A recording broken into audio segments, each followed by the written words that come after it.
River kayaking has seen dramatic developments in recent years. Nowadays, it isn't the white water of the valleys that attract, but the gorges and waterfalls of the mountains themselves. Snowdonia is an ideal location for this new game, and since the evolution of plastic kayaks, standards have risen higher and higher. This is the Alun. Nobody has kayaked the falls behind them, but one day, who knows? After all, these small, purpose-built plastic boats that are still called kayaks have developed so much lately, and that, more than anything else, has been responsible for the jump in standards.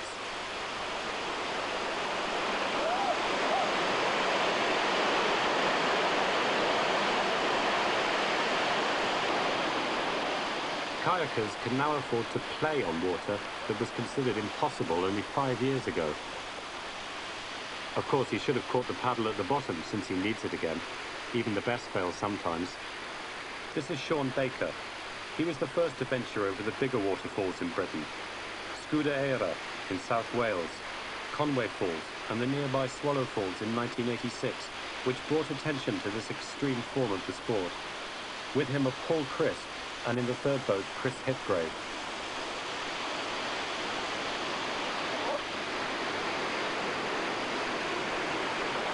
The three come from the Thames Valley, but they know these mountain streams intimately because every weekend they make the long trip to Wales to enjoy their unique form of freedom.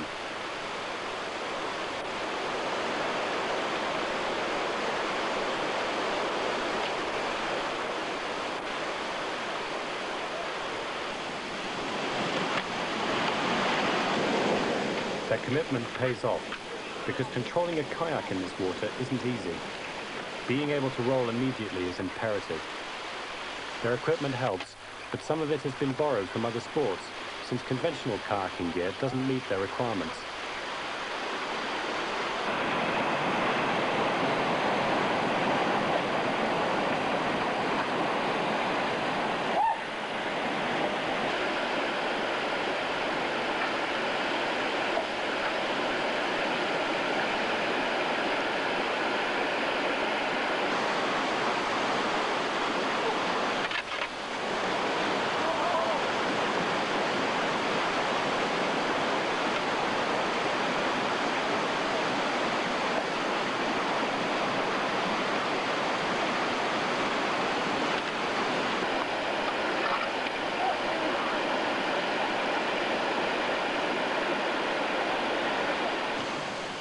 The main danger is getting trapped under the water, unable to escape, and a close inspection of the river is essential to clear any hidden hazards.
A fourth kayaker, Tony Jarvis, joins them.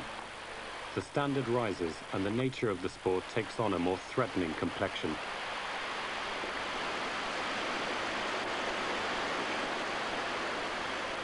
Shaun goes first.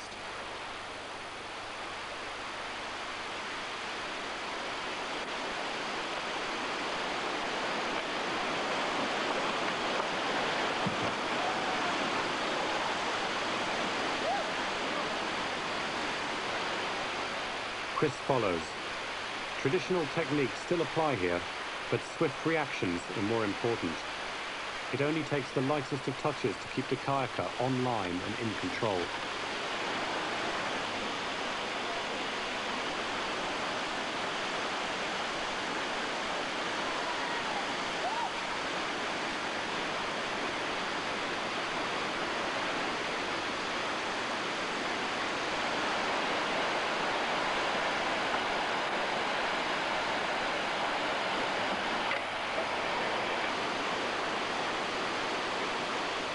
Paul comes next.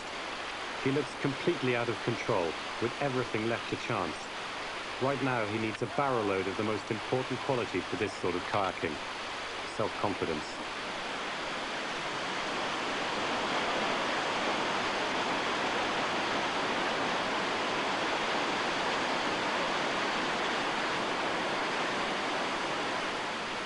Did you enjoy that? Yes? Sure? Yeah, of course I did. Come off it. Honest.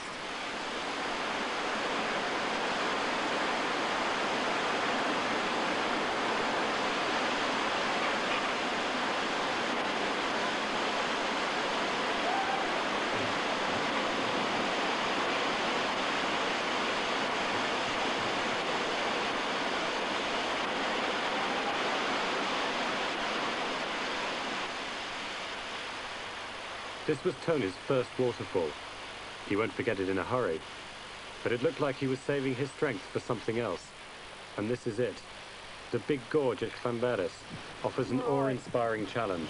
Here goes the first fall. I'm going to shoot this and catch the break out the bottom, prepare myself, and then go to the big bastard.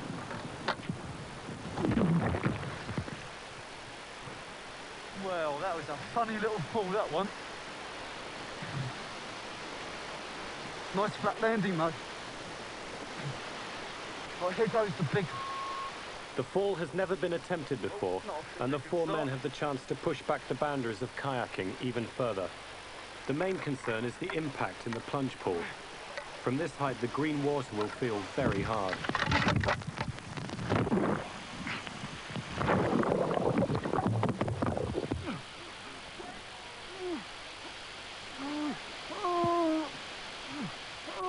He is badly shaken, cannot roll, and is lucky not to be sucked under the water by the pressure on the back wall. He needs help fast, and he gets it. But Chris also knows that his was the first descent. It's bad, this, sitting at the top, watching a friend hurt themselves, not being able to hurt them, and knowing you're just about to do exactly the same to yourself. Oh, I was so terrified. When you take off, it's just amazingly fast. Like, hit the ledge. Can you remember anything about your descent? It was fast, I wasn't in control, and it hurt. Nasty damage, Sean. What's that one?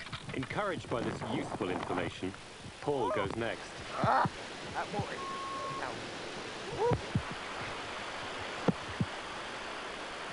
Blimey. Okay, here goes. Yes! Yes! Woo! The technique is to lean to the right to avoid the sharp rocks on the left, and then, after the big bump, straighten up and keep the kayak in front of you to punch a hole in the water to let your body enter through.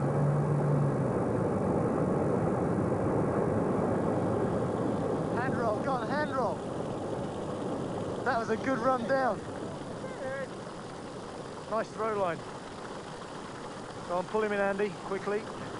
And he's got his boat, that's good. Paul has also failed to roll, being pressed against the back wall, but his entry was as perfect as he could have hoped for. Are you okay?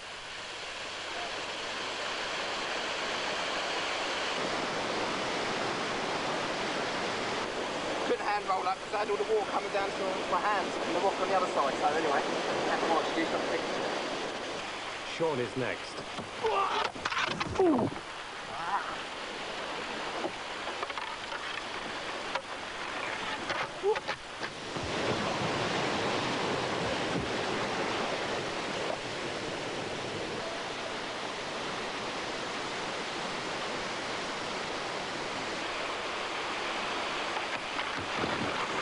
Oh, it just, when I was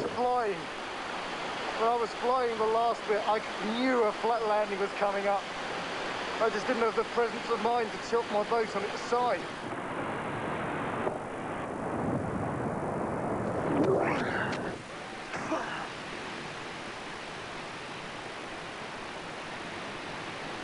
Are you okay, Shaun? Yeah. Seriously? It's about the worst landing I've had. That was really flat, wasn't it? Oh, I was dead flat. I got the lead, I got the roll, but I didn't get your nice entry. Tony puts all those together, He'll have a beautiful descent.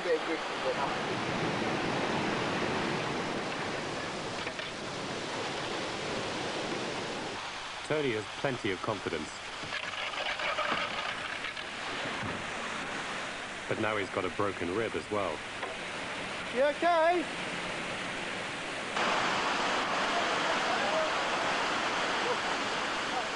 It took some weeks for Shaun's back to recover and for Chris to get rid of his bruises.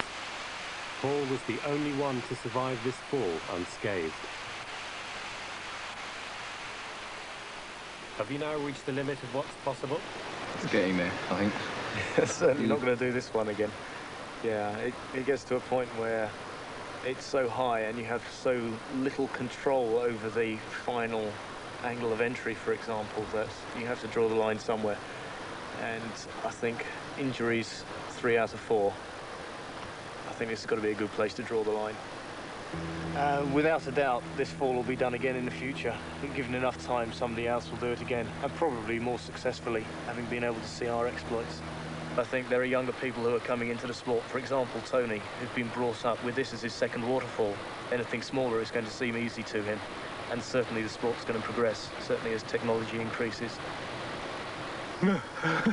Frightening, frightening.